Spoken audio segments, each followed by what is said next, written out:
জানা জওয়ানেরা তরুণেরা মনে রাখবে ইসলাম ছিল আছে থাকবে খোদার্ত মানুষকে খানা খাবার নাম ইসলাম অসহায়কে আশ্রয় দিবার নাম ইসলাম মানবতার নাম হলো ইসলাম ইনসাফের নাম হলো ইসলাম ইনসানিয়াতের নাম হলো ইসলাম সমাজকে নেশা মুক্ত করার নাম ইসলাম দুর্নীতি মুক্ত করার নাম ইসলাম জুলুমকে মিটাবার নাম ইসলাম এ যুবকেরা গল্প বলছি না আল্লাহ কোরআনের মধ্যে জানিয়ে দিয়েছে কুনতুম খায়রা উম্মাতিন উখরিজাত লিন-নাস তা'মুরুনা বিল মারুফ ওয়া তানহাউনা আনিল মুনকার হে উম্মতে মুহাম্মাদি আল্লাহ তোমাকে আমাকে শ্রেষ্ঠ উম্মত করেছে আমাদের জন্য দুটো কাজ আল্লাহ দিয়েছে এই কাজ হলো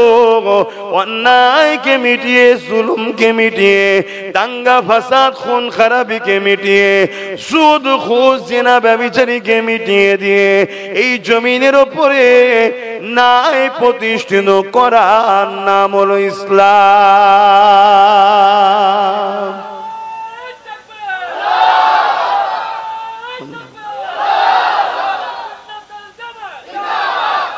তাহলে ইসলামটা বুঝতে পারছেন তো নাকি নামাজ ইসলামের মধ্যে রোজা ইসলামের মধ্যে হজ ইসলামের মধ্যে দাড়ি ইসলামের মধ্যে টুপি ইসলামের মধ্যে কিন্তু নামাজ পড়ে যদি এতিমের মাল ছেড়ে খায় ও নামাজির নাজাত নাই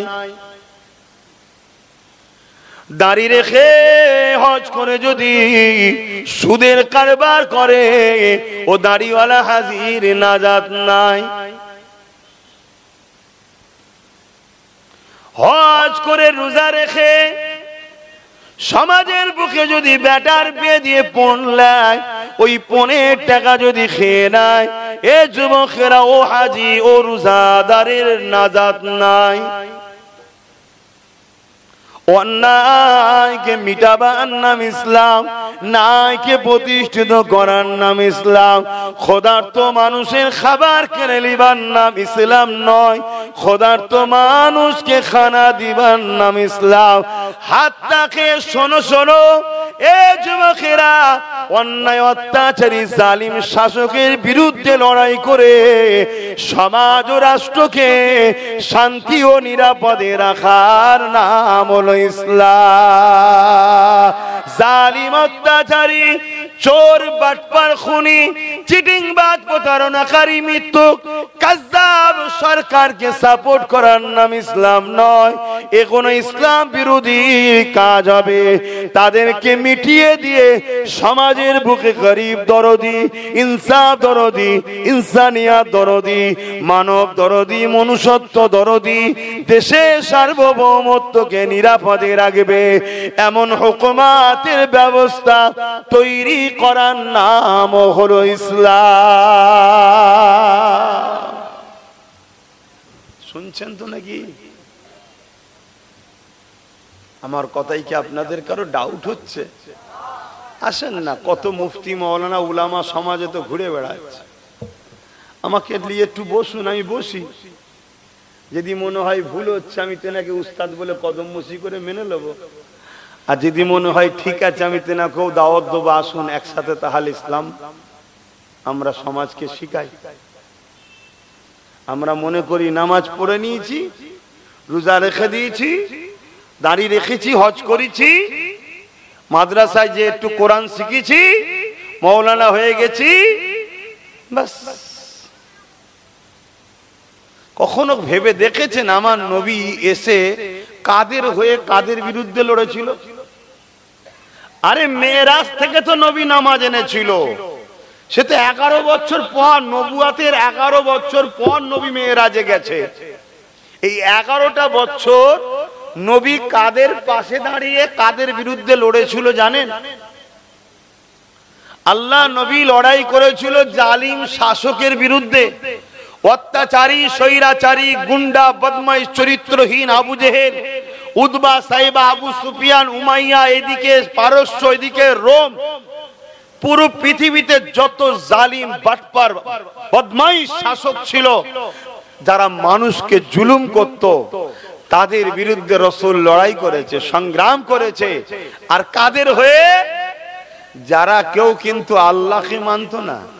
শুনছেন তো নাকি? তাদের গলা তো লাত উজ্জা বলে সব ফটো ছিল, মূর্তি ছিল। আল্লাহ নবী তাদের হয়ে লড়েছে। কেন? তারা ছিল অসহায়, গরিব, মজলুম। তাহলে নবী মজলুমের পাশে দাঁড়িয়েছে, জালিমের বিরুদ্ধে লড়েছে। নবীর এই মানবতা দেখে ওই মজলুম গুলো মুহাম্মদ রাসূলকে রাসূল হিসাবেও মেনে নিয়েছে। জোরে বলুন সুবহানাল্লাহ, আরো জোরে বলুন সুবহানাল্লাহ। তাহলে আমাদের কি সেই নবীর উম্মত হিসাবে উচিত নয়? সে মুসলমান মজলুম হোক, হিন্দু মজলুম হোক, আদিবাসী হোক, এসটি এসসি যেই হোক, কেউ বিপদে পড়লে তার পাশে দাঁড়িয়ে জালিমের বিরুদ্ধে লড়াইয়ে সংগ্রামের দরকার আছে না নাই? তোমার এই আখলাক, তোমার এই আদর্শ, তোমার এই ব্যবহারে আগামী দিন তারাও বলবে তোরা আমাদের লিডার হ ভাই, তোদের পাশেই থাকবো। শুনছেন না শোনেননি? এই ভয়টার জন্যই আমাদেরকে আগে শেষ করে দিচ্ছে। শুনছেন তো নাকি? কেন? জালিমরা জানে আব্বাস সিদ্দিকী যদি গরিবদের পাশে নাও দাঁড়ায়, উম্মতে মুহাম্মাদির মধ্যে হাজারো উম্মত আছে গরিব অমুসলিমের পাশে দাঁড়াবে। অতএব আগে মুসলমানই রাখবো না, মুসলমানকে আগে শেষ কর, আগে এদেরকে মার, এদেরকে ভয় খাওয়া, এদের মসজিদ ভেঙে দে, এদের মাদ্রাসা ভেঙে দে, এদের অকাপ দখল করলে এদেরকে বিভিন্ন জায়গায় কতল করার ফটো করে ছাড়, যাতে করে এরা নিজের জান বাঁচাবার জন্যই ভয়ে ছোটে। ও পাশে যে আমরা এসসি এসটি বা অন্য ধর্মের মানুষের উপরে জুলুম করব, ও সাথ দিবা তো দূরের কথা, এ নিজের জ্বালাতেই ব্যস্ত থাকবে। পরিকল্পনা মাথায় ঢুকছে না? ঢোকেনি? কিন্তু শুনে রাখো বন্ধু, যারা এই পরিকল্পনা করছো, সালাউদ্দিন আইবির যারা উত্তরসূরি হবে, যারা খালিদ বিন ওলীদের উত্তরসূরি হবে, যারা ফারুক আজমের উত্তরসূরি হবে, যারা সিদ্দিক আকবরের উত্তরসূরি হবে, যারা উসমান গনির উত্তরসূরি হবে, তারা যত বড়ই আবু জেহেল শক্তিশালী হোক না কেন, তারা আল্লাহ ছাড়া দ্বিতীয় কাউকে ভয় করেনি আর করবেও না। জোরে বলুন সুবহানাল্লাহ। আজও আওয়াজ উঠছে, কিছু লোক আওয়াজ তুলছে না তো? আরে আব্বাস চুপ করেছো তো কি হয়েছে? মানুষ কথা বলছে না বলেন? কিছু লোক তো কথা বলছে। এই কিছুটাই একদিন কিছু লক্ষ হবে, কিছু লক্ষটাই একদিন কিছু কোটি হয়ে যাবে। কিন্তু আপনি কি করলেন? আব্বাস তুমি কি করলে? আল্লাহ জিজ্ঞেস করবে তো নাকি যে আমার সৃষ্টির জন্য কি করেছিস বল। একদিকে যেমন নিজের প্রতিষ্ঠানের হিফাজতের দায়িত্ব রয়েছে, একদিকে যেমন মসজিদ, মাদ্রাসা, কবরস্থান, খানকার হিফাজতের দরকার রয়েছে, অপর দিকে তেমনি আল্লাহর সৃষ্টি নারীদের উপরে জুলুম হচ্ছে, বাচ্চাদের উপরে জুলুম হচ্ছে, গরিবের উপরে জুলুম হচ্ছে। আল্লাহর সৃষ্টিগুলোকে বাঁচাবার দায়িত্ব রয়েছে। এ উম্মতে মুহাম্মাদি, আল্লাহ তো তোমাকে আমাকে কাজ দিয়েছে, তোমাকে আমাকে তো আল্লাহর সৃষ্টিকে বাঁচাতে হবে, গরিব দুঃখীদের পাশে দাঁড়াতে হবে, এতিমদের হকের জন্য কথা বলতে হবে, বিধবার মর্যাদার জন্য কথা বলতে হবে, রেপিস্টদের হাত থেকে নারীদের বাঁচাবার জন্য কথা বলতে হবে, দাঙ্গাবাজদের হাত থেকে নিরীহ মানুষগুলোকে বাঁচাবার জন্য কথা বলতে হবে। এ যুবকেরা, তরুণীরা, বাপেরা, ঠিক তেমনি সমাজের বুকে আজকে জালিমরা পাওয়ারের জোর দিয়ে ওয়াকফ কালা কানুন করে মসজিদ, মাদ্রাসা, কবরস্থান গুলোকে মিটিয়ে দিতে চাইছে। এই আল্লাহর ঘর, মসজিদ, নবীর ঘর, মাদ্রাসা, কবরস্থানের পবিত্রতা এবং খানকার পবিত্রতা, এগুলো বাঁচাবার জন্য তো তোমাকে আমাকে কথা বলতে হবে। এই কথা যদি না বলো, লড়াই যদি এর বিরুদ্ধে না করো, মনে রেখে দিও কিয়ামতের দিনে আল্লাহ তোমাকে আমাকে জাহান্নামে জাহান্নামে দিয়ে দেবে। কেননা ডিউটি হলে এটা অন্যায় মিটিয়ে নাই, প্রতিষ্ঠিত করো।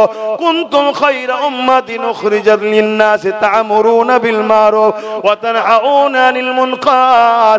হাফেজ সাহেবরা রয়েছে, দেখুন কোরআনের কথা। ডিউটি তো এটাই, জান্নাত যদি চাস, কামিয়াবি যদি চাস, দুটো কাজ দিয়েছি করে আয়। প্রথম নম্বর কাজ হলো অন্যায়কে মিটিয়ে দে, নাই খেয়ে প্রতিষ্ঠিত কর।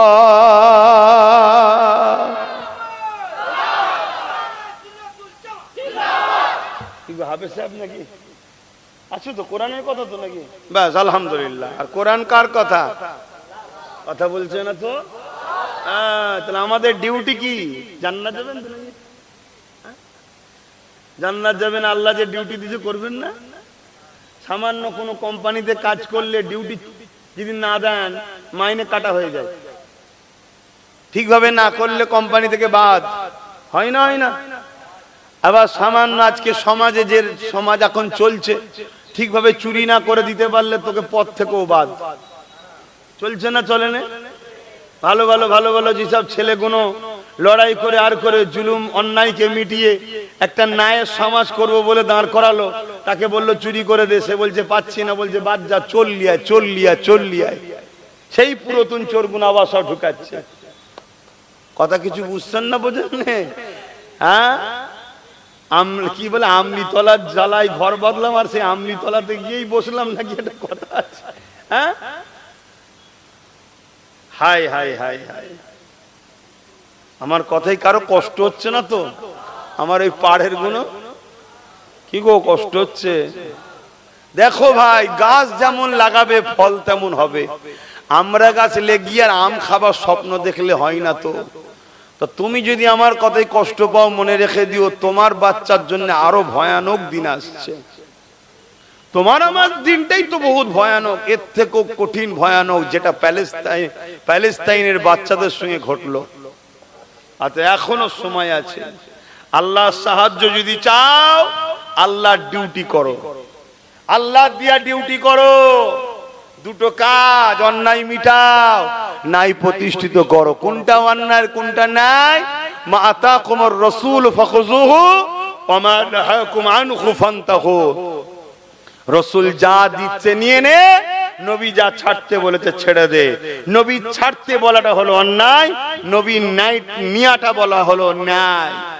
আরো যদি জানতে চাও, লাকাদ কানা লাকুম ফি রাসূলিল্লাহি উসওয়াতুন হাসানা। আমার নবী হলো উত্তম মডেল। দেখো আমার নবী কি করেছে। আমার নবীকে মক্কা থেকে জালিমরা তাড়িয়ে দিয়েছিল না, দেয়নি? কথা বলেন। কাবা শরীফে নবী আমার ঢুকতে যাচ্ছে, ঢুকতে দিয়েছিল? তাহলে সেই নবীর উম্মত তোমাকে মসজিদে ঢুকতে দেবেন, এটা তো স্বাভাবিক। কিন্তু দুঃখ অন্য এক জায়গায়। দুঃখটা কি? যাদেরকে আমরা ভালোবেসে ক্ষমতায় আনছি তারাই ঢুকতে দিচ্ছে না। এইটা হলো আমাদের ভুল।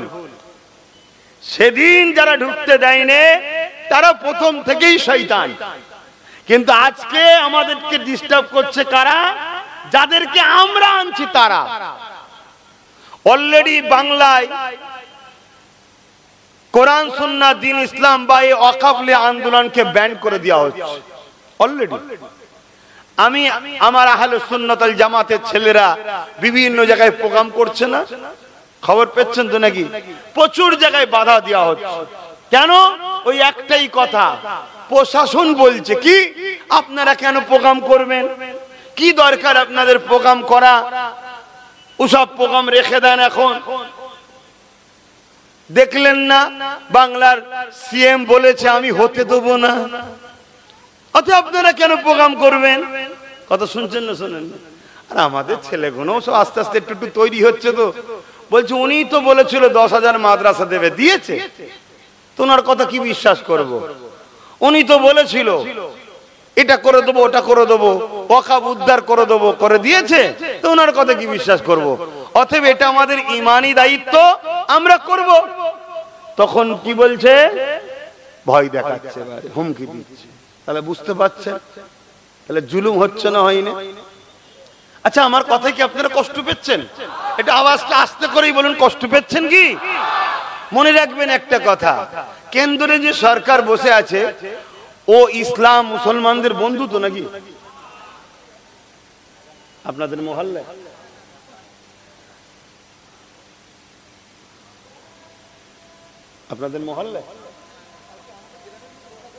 আচ্ছা মহল্লা নয় তো, এই মসজিদ নয় তো, ব্যাস। আচ্ছা কমিটি রয়েছে এখানে, আপনারা সবাই হুড়োহুড়ি করলে হবে না, বুঝে আসছে। খেলার সময় মনে থাকে না জানের কথা, জলসার মাঠে সব মনে পড়ে জানের কথা, না মশলা বোঝে না তো ওই জন্য হু করে উঠে পড়ে। শোনো মন দিয়ে, এই মহল্লায় যখন আজান হবে বলবে, কমিটি বলবে, আমি তখন বন্ধ করবো, কারণ এটা হক আদায় করতে হয়, কথা ঠিকই। তা আমি কি বলছিলাম, আচ্ছা কেন্দ্রে যে সরকার বসা আছে, আচ্ছা সে আমাদের বন্ধু না দুশ্মন? এটা সবাই বলছেন না। যদি কারো বন্ধু হয় খোলা মনে বলাই, মারবো না। আর যদি মনে হয় যে বন্ধু নয় দুশ্মন, তাহলে জোরে বলো বন্ধু না দুশ্মন, বন্ধু না দুশ্মন, বন্ধু না দুশ্মন। এটা সবাই জানে দুশ্মন, ঠিক না বেঠিক? এই বাচ্চা কেন্দ্রে যে সরকার আছে ও আমাদের বন্ধু না দুশ্মনরা? বাচ্চারাও জানে। কেউ জানতে বাকি আছে? কেন? আমরা সবাই জানি, ঠিক না বেঠিক? এটা সবাই জানে। তাহলে ওকে চিনি আমরা, কিন্তু কেউ যদি বন্ধু সেজে দুশ্মনী করে, আপনারা তো ইসলামের অনুসারী নাকি? আপনারা নবীর কথা নেবেন, আল্লাহর কথা নেবেন না অন্য কারো? আল্লাহর নবী বলছেন প্রকাশ্য দুশ্মনের থেকেও ভয়ঙ্কর হচ্ছে মুনাফিক বন্ধু সেজে দুশ্মন। যে ও তো আমাদের দুশ্মন, আমরা জানি। ও কালা কানুন করবে ওয়াকফের বিরুদ্ধে, এটা আমরা জানি। ও তো করবে বলেই তো ঘোটালা করছে। ও তো জুলুম করবে, ওর ক্ষমতা আছে ওয়াকফ আইন তৈরি করবে, করে তাতে লিখবে যে ওয়াকফ বোর্ডের মধ্যে অমুসলিমকে ঢুকাতে হবে। এটা ও করবে, আমরা জানি। শুনছেন না শোনেন? কিন্তু আপনারা কি জানেন রাজ্য সরকার যে আমাদের বন্ধু সেজে বসে আছে ঘুমটা দিয়ে, ইনি অলরেডি 2024-এ দুটো অমুসলিমকে ঢুকিয়ে দিচ্ছে ওয়াকফ বোর্ডে? আপনারা জানেন হ্যাঁ কি না বলে? কারা কারা জানেন না একটু হাত তুলে দেখান তো, কারা কারা জানেন না? হাত না বান। আর কেন্দ্র সরকার অমুসলিম ঢুকাতে চাইছে আইন তৈরি করে, কারা কারা জানেন একটু হাত তুলে দেখান। হাত না বান। বাকিরা জানেন না কেন্দ্র সরকার কি করতে চাইছে? তাহলে গ্রাম্য এলাকায় মনে হয় এই ওয়াকফ নিয়ে আলোচনা বেশি করে করা দরকার। আগে মানুষ জানুক, তারপরে তাকে শহরে নিয়ে যাবি। আর নাই জানেই না, হই হই করলে হবে? এই তো কেন্দ্র সরকার যে কি ক্ষতিটা করতে চাইছে এটাও আমার কমের অনেকে জানে না। আর তুল্য কই? শুধু এতটুকু জানে কেন্দ্র সরকার একটা বিল করেছে ওয়াকফ কালা কানুন, তাই তো নাকি? কে বলেছে ভাই? মোল্লা মৌলী সাহেবরা, তাই তো নাকি? তাই আমরা বিরোধী করছি। খারাপ নেবেন না, নিজেকেও জানা দরকার কেন্দ্র সরকার কি ক্ষতিটা করতে চাইছে। কেন্দ্র সরকার, আমি একটু বলবো, কেন্দ্র সরকার চাইছে কি শোনো, কেন্দ্র সরকার চাইছে মুসলমানদের 28 লক্ষ বিঘে জায়গা আছে কম বেশি। কত বিঘে? 28 লক্ষ বিঘে। এই 28 লক্ষ বিঘে জায়গার মধ্যে প্রচুর জায়গা আছে যেসব জায়গার দাম হাজার হাজার কোটি টাকার সম্পদ, ভিআইপি জায়গা। যেমন বোম্বাইয়ে ওই একটা বিশাল বড় বাড়ি দেখছেন না মোদির বন্ধুর, জানেন তো নাকি? ওইটাও হলো এতিমখানার উপরে। ওটা কি কিসের উপরে? এতিমখানার উপরে। আমি জানি না ও সত্যি এতিম না এতিম না আমি জানি না, কিন্তু এতিমখানার উপরে যায় ঘর করেছে। কথা বুঝে আসছে তো? এইভাবে যত জায়গাগুলো আছে ভালো ভালো, এই জায়গাগুলোকে দখল করে ধনী পুঁজিপতিদের হাতে দিতে চাইছে কেন্দ্র সরকার। কথা ঢুকছে? এর জন্য হাজার রকম আইন করছে। এই আইনের মধ্যে একটা আইন কি, এই ওয়াকফ বোর্ডের মধ্যে অমুসলিমকে ঢুকাতে হবে। আমার দেশের সংবিধান বলছে কারো ধর্মীয় ব্যাপারে গভর্নমেন্ট দেশ হস্তক্ষেপ করতে পারবে না। যেমন আমার হিন্দু ভাইদের একটা সম্পদ আছে, দেবত্ব সম্পদ বলে, ওই সম্পদেরও কমিটি আছে। সেই কমিটিও লেখা আছে হিন্দু ছাড়া অহিন্দু ঢুকতে পারবে না। তারা ভুল করছে না ঠিক করছে? ঠিকই, তাদের ধর্মের সম্পদ তো, ধর্মের বিষয় মুসলমান কেন ঢুকতে যাবে হিন্দুদের জায়গায়, ঠিক না? ঠিক তেমনি খ্রিস্টানদের আছে, সেখানেও লেখা আছে খ্রিস্টান ছাড়া অন্য কেউ ঢুকতে পারবে না। ঠিক তেমনি শিখ পাঞ্জাবিদেরও সম্পদ আছে, সেখানেও লেখা আছে শিখ পাঞ্জাবিদের যে সম্পদ তাতে শিখ পাঞ্জাবি ছাড়া অন্য ধর্মের মানুষ ঢুকতে। ঠিক তেমনি মুসলিমদেরও ওয়াকফ বোর্ডে লেখা আছে কি মুসলিম ছাড়া অমুসলিম ঢুকতে। তাহলে হিন্দু ভাইও যেমন অহিন্দু ঢুকাইনে, খ্রিস্টান যেমন অখ্রিস্টান, আদিবাসী তাদের জল জঙ্গল অন্য সম্প্রদায় ঢুকবে না কমিটিতে, ঠিক তেমন মুসলমানদেরও অমুসলিম ঢুকবে না। এটা সবার জন্য সমান, এতদিন ধরে সবার জন্য সমান হয়ে আসছে। এখন আমার কেন্দ্রে অপদার্থ জালিম অত্যাচারী সংবিধান বিরোধী যে গভর্নমেন্ট বসে আছে, এই গভর্নমেন্ট এখন একটা আইন তৈরি করছে। সেই আইনের মধ্যে লিখছে যে ওয়াকফের মধ্যে অমুসলিম ঢুকবে। মূলত অমুসলিমের নামে ওরা ওদের পার্টির লোক ঢুকাবে। কেন ঢুকাবে? কি জন্য ঢুকাবে ভাই? এজন্য ঢুকাবে এই ওয়াকফ সম্পদগুলোকে অঙ্গরাজ্যরা ঝেড়ে ঝেড়ে খাচ্ছে। অঙ্গরাজ্য বোঝেন তো? হ্যাঁ কি না বলবি তো ভাই, না খুলে বুঝাবো তো, না বেকার বকা হচ্ছে তো। গায়ের জোর সব জায়গায় খাটে নে বাপ, সাপের গায়ে বিষার জোর, যা পাই তাই জড়িয়ে ভেঙে ফেলে। এখন তরোয়ালকে যদি জড়িয়ে ভাঙতে যাই, পাগলামি করো না, ভালোবাসি আজকেও বুঝাচ্ছি। এখন সবাই হাত তুলে নিয়েছে, সবাই এখন নফসি নফসি নফসি করছে, কি হবে কি হবে কি হবে। এখনো বুঝাতে এসছি যে শুধরে যাও, পাগলা। তাহলে কি করতে চাইছে? মূলত ওরা ওদের দলের লোককে ঢুকাবে। কেন ঢুকাবে? যেভাবে রাজ্য সরকার গুলো ঝেড়ে ঝেড়ে ওয়াকফকে খাচ্ছে, ও খেতে চাইছে। শুনছেন না শোনেন? কিন্তু ও তো একটু বড় পেট, যে দেশ বিক্রি করে খায়, এয়ারপোর্ট বিক্রি করে খায়, ট্রেন বিক্রি করে খায়, খাচ্ছে না খাচ্ছে না? এই কেন্দ্র সরকার করছে না করে না? তার তো পেট বড়, খাই বেশি। সেই জন্য চাইছে আইন করে একদম সব আমার হাতে লেলে, কাউকে খেতে দেবো না, কাউকে খেতে দেবো না, সব আমি একা খাবো। এই কথা যখন হয়েছে তখন রাস্তায় দুই ধরনের লোক আন্দোলনে নেমেছে। কয় ধরনের? এক ধরনের লোক আন্দোলন নেমেছে কি জন্যে? ও একা খাবে, আমাদের থেকে কেড়ে নেবে, তাই চিল্লাচ্ছে। শুনছেন না শোনেন না? যেমন পশ্চিম বাংলায় সব চিল্লা চিল্লি বন্ধ, শুনছেন তো নাকি? আর একদল লোক আন্দোলন করছে, কারা? যারা আগেও করেছে আল্লাহর সম্পদ, একেও খেতে দেবো না, তোকেও খেতে দেবো না, তারাও চিল্লাচ্ছে। আল্লাহ এদেরকে কামিয়াবি দিক, বলুন আল্লাহুম্মা আমিন। আর যারা নিজের খাওয়া বন্ধ হয়ে যাবার ভয়ে চিল্লাচ্ছে, এগুলো কেউ যেমন আমাদের দুশ্মন, আর কেন্দ্রও তো আমাদের দুশ্মন। কিন্তু আমাদের তো জানা দরকার, আপনাদের এই পাশে একজনের মাজার আছে হাড়োয়ায়, আব্বাস আলী গোরাচাঁদ হুজুরের 900 বিঘে জায়গা ওনার। কত বিঘে তোমরা জানো এই কথা? 900 বিঘে জায়গা, চারটিখানি ব্যাপার। এই 900 বিঘেতে আজকে ক বিঘে আছে বলেন তো? 3 বিঘেরও কম, 92 শতক। 99 শতকে 1 বিঘে, 3 বিঘে, তাই তো নাকি? 99 শতকে তো 3 বিঘে নাকি? 3 বিঘেরও কম, কিন্তু রাউন্ড ফিগারে ধরো 3 বিঘেই ধরলাম। তাহলে 897 বিঘে আমরা যাদেরকে ভালোবেসে ক্ষমতায় এনেছি, রাজ্য সরকারের চামচারা লুটে খাচ্ছে। শুনছেন তো নাকি? এখন কেন্দ্র বলছে সবটা আমায় দে, এজন্য ইনারাও চিল্লাচ্ছে, শুনছেন? আর আমরা এই 900 বিঘেকে বাঁচাবার জন্য আগে থেকেও চিল্লাচ্ছি, আজও চিল্লাচ্ছি। কথা মাথায় ঢুকছে না? ঢুকে নে।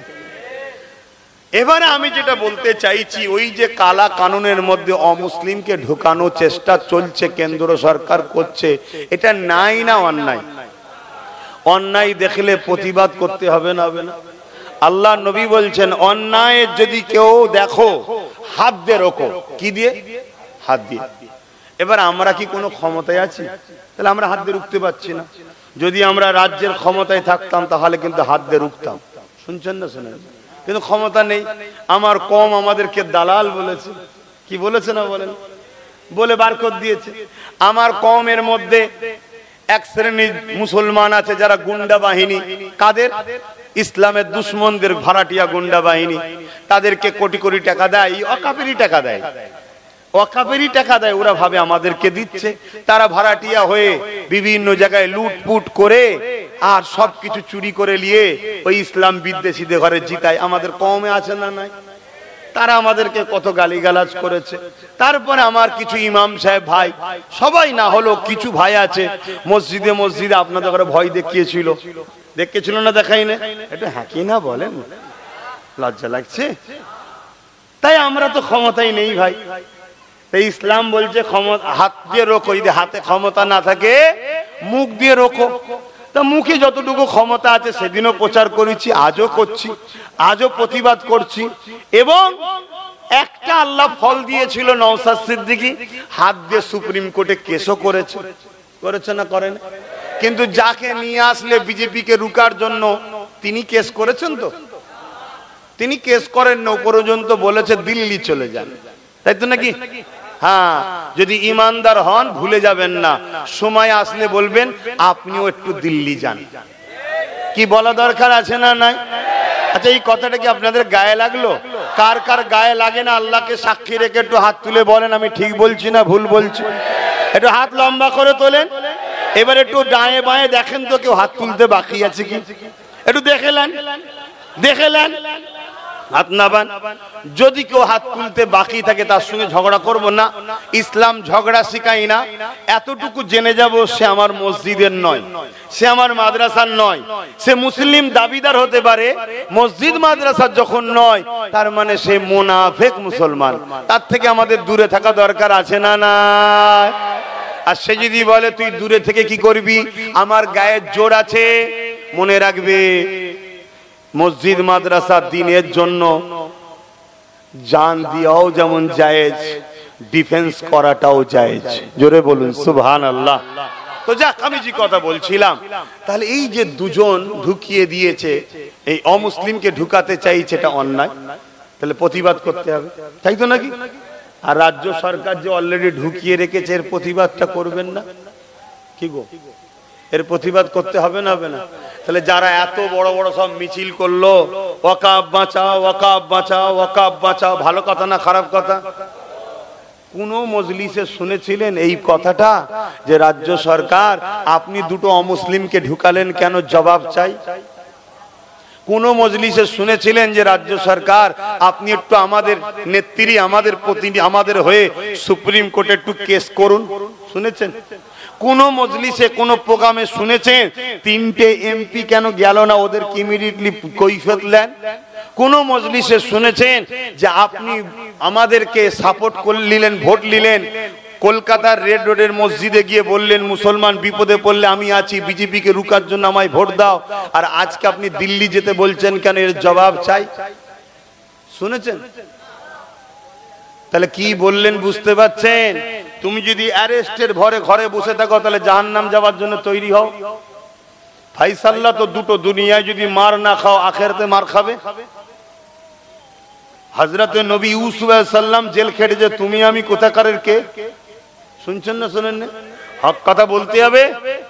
তাহলে বলো কোন সমাজে বসবাস করছো তুমি? তোমার মসজিদ মাদ্রাসার জন্য বললে জেলে চলে যেতে হবে।